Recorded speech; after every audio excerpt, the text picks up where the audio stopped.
have a question more on your practice. Wondering, based on each of these items of news, do you think it would change your practice in short term, or do you think the impact will be similar for your colleagues in France or in Europe?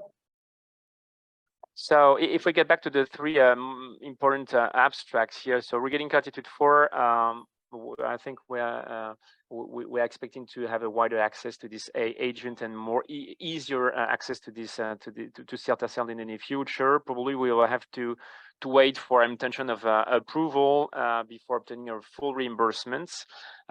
In the French, with the French perspective, it will need probably at least 1 year, I think, before obtaining a potential price negotiation. But the early access program is probably going to open back thanks to those data, probably.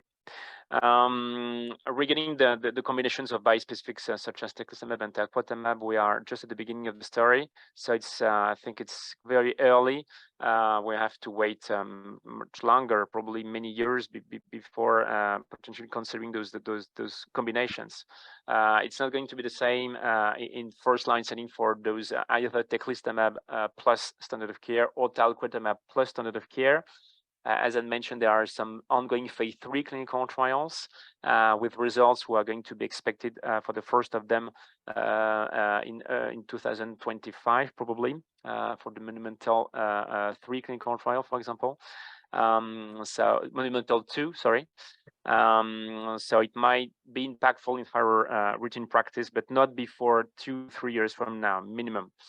To get back to the abstract regarding ponatinib versus imatinib, so they are still quite early results with no overall survival and no relapse-free survival, but it might be considered in earlier future, I would say, if we do have with the longer median follow-up, interesting data. We're getting at least relapse-free survival, even if we don't have any improvement in overall survival.